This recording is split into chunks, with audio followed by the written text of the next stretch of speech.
Dernière nouvelle 24 heures. 22h52 expulsion. Quand les gens n'ont plus le droit de rester là, il faut les reconduire. On ne peut pas accepter l'absence de règles. Pour les étrangers en situation régulière, nous lançons des procédures d'expulsion dès qu'il y a un fait identifié qui justifie leur expulsion. 22h50 voile. Le voile n'est pas conforme à la civilité qu'il y a dans notre pays, à l'égalité qu'il y a entre l'homme et la femme. Nous ne comprenons pas qu'il y ait cette distance, cette séparation. On doit l'expliquer, on doit convaincre. Je ne veux pas faire une loi qui l'interdise dans la rue car ce serait contre-productif. Ce que je ne veux pas, c'est qu'une femme soit obligée de le porter. 22h38 FRANCOIS Hollande. Dans son livre, François Hollande parle de la duplicité d'Emmanuel Macron. J'ai du respect pour François Hollande, mais vous me connaissez maintenant. Quand je suis devenu conseiller de François Hollande, il y avait des mesures avec lesquelles je n'étais pas d'accord, 75%. Il y en avait dont je savais qu'elles ne marcheraient pas. Et ils n'ont pas marché. Quand j'ai été en désaccord, je suis parti. En ne demandant rien. J'ai été rappelé comme ministre. Moi les ministres je ne les prends pas pour mes obligés. Je les prends pour des hommes et des femmes courageux, libres. Ils sont dans un collectif. Mais ce ne sont pas des obligés. Quand j'ai eu des désaccords, j'ai quitté le gouvernement. En prenant tous les risques parce que je croyais en ce projet. Ces 5 années j'ai toujours dit ce que je pensais. Si c'est ce qu'on appelle le duplicité, très bien. 22h34 élection. Edoui Plenel a voulu rappeler à Emmanuel Macron qu'il n'avait pas été choisi par la majorité des Français, et qu'il n'avait même recueilli que 18% des suffrages au premier tour de l'élection présidentielle. Les Françaises et les Français m'ont mis en tête du premier tour. Et ensuite, vous avez raison, le deuxième tour a été très particulier parce que face à Madame Le Pen. Mais il y a eu quelques semaines plus tard des législatives.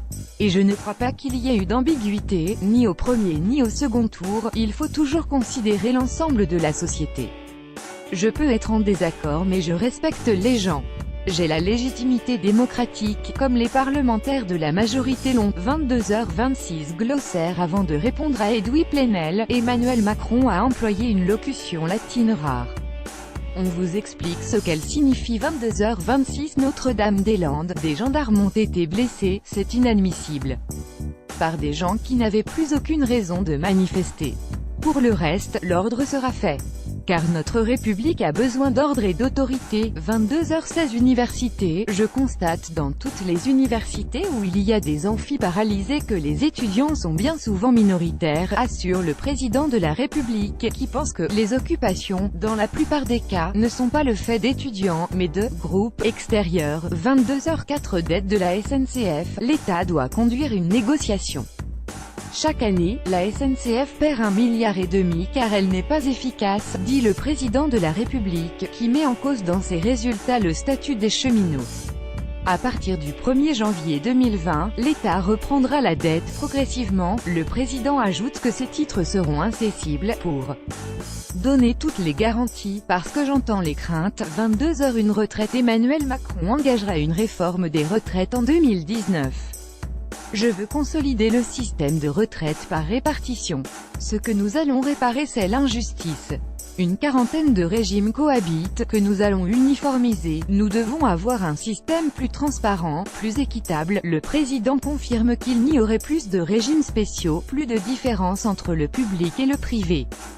Dans le cadre de cette négociation, tous les régimes spéciaux auront conviction à converger. 21h56 Dépendance. Emmanuel Macron est-il favorable au travail d'un deuxième jour férié gratuitement pour financer la dépendance, comme l'a évoqué la ministre de la Santé Agnès Buzyn cette semaine? Je ne suis pas contre, je pense que c'est une piste intéressante. Ce qui est sûr, c'est qu'on doit construire cette solidarité. Il nous faudra construire soit des jours donnés à ce risque, la dépendance NDLR, soit construire des mécanismes de sécurité sociale qui permettront de faire des investissements de court terme et construire une organisation collective. Ma priorité, ce sont les vulnérables de la nation, les fragiles. 21h54 Le président a Utilisez une nouvelle expression qui fait parler sur les réseaux sociaux. 21h36 retraités. Le retraité qui paye un taux réduit de CSG, soit 40% des retraités, ils n'ont pas eu d'augmentation de leur CSG. Les autres, oui, mais je l'avais dit pendant ma campagne. On leur a demandé un effort pour pouvoir baisser les cotisations salariales de tous les travailleurs de France, pour que leur travail paye mieux. Ce sont eux qui payent les retraites, je l'entends cette colère mais je fais ce que j'ai dit. Au 1er novembre ils auront une compensation avec la suppression d'une partie de leur taxe d'habitation. 21h31 ISF, quand on empêche les gens de réussir, ils vont réussir ailleurs. La France doit être un pays attractif où on garde les meilleurs, ce ne sont pas des cadeaux, ce sont des mesures que j'assume totalement devant vous. 21h26 Carrefour, est-ce que mon rôle est de dire ici ce soir, je vais l'empêcher, le bloquer? Non, dit Emmanuel Macron à propos de la situation dans le groupe Carrefour, où 2400 salariés sont menacés de licenciement. Je ne vais pas vous dire, je vais interdire les plans sociaux. Ils ont parfois leur utilité. Face à ces injustices, on doit poursuivre la possibilité que chaque salarié ait sa part quand l'entreprise va mieux. 21h18 Le ton est monté à plusieurs reprises entre le président et ses interviewés. 21h09 Notre-Dame-des-Landes, je considère que cette colère n'est pas légitime. Elle n'a rien à voir avec celle des cheminots, dit Emmanuel Macron. 21h06 Exercice du pouvoir, est-ce une question ou un plaidoyer? Demande Emmanuel Macron à Edoui Plenel, qui l'accuse de poser une question orientée. Le fondateur de Mediapart lui demandait s'il n'aurait pas plutôt dû appeler son mouvement en force, faisant référence à son style de présidence et aux nombreux mécontentements qu'il suscite. 21h03 Pouvoir présidentiel, Edoui Plenel interroge le président sur la toute-puissance dont il jouit quand il s'agit de décider de mener des frappes à l'étranger. Il n'est pas obligé de demander son avis ou son autorisation au Parlement. Emmanuel Macron répond que cela est le fait de la Constitution. De par l'élection présidentielle, dans le mandat qui est donné démocratiquement par le peuple, il y a ce mandat de chef des armées. On peut décider qu'on change les règles de la Constitution, mais cela doit s'inscrire dans un débat démocratique. 21h Syrie, pour construire une solution durable pour la Syrie, il nous faut parler avec l'Iran, la Turquie et la Russie, dit Emmanuel Macron, qui ajoute: J'avais prévu de me rendre en Turquie, de rencontrer les présidents Erdogan, Poutine et Rouhani. 20h53 Syrie, nous étions arrivés à un moment où ces frappes étaient indispensables, pour redonner un sens à la parole de la communauté internationale, dit Emmanuel Macron. Depuis le début de mon quinquennat je parle de manière constante avec Vladimir Poutine, dit Emmanuel Macron, qui ajoute que lors de sa visite en France, au mois de mai dernier, le président russe avait dit que la communauté internationale devrait frapper en cas de manquement du régime de Bachar al-Assad.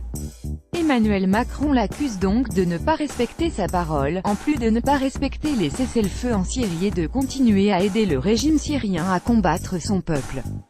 Ma priorité en Syrie c'est de pouvoir apporter la paix. 20h47 Syrie, l'interview débute par des questions sur les frappes menées par la France, les États-Unis et le Royaume-Uni en Syrie.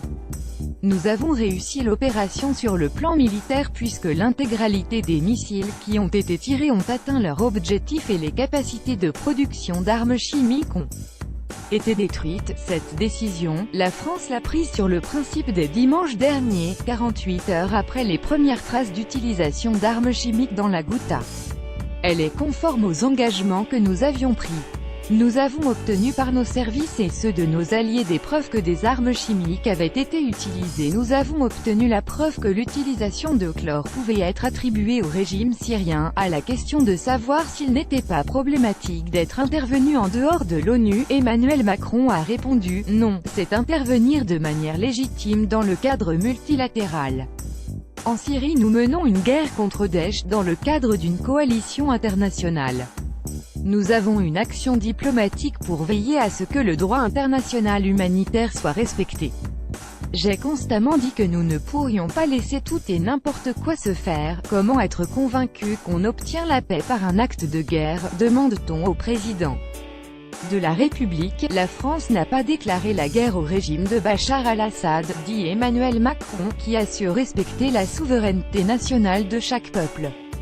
Nous avons simplement œuvré pour que le droit international ne soit plus lettre morte. 20h42 Préambule. Jean-Jacques Bourdin explique en préambule que aucune question ne sera éludée, et qu'aucune n'est connue du président de la République. 20h47 Parti. Emmanuel Macron a pris place face à Jean-Jacques Bourdin et Edoui Plenel autour de la grande table noire et blanche disposée dans le grand foyer du Théâtre National de Chaillot.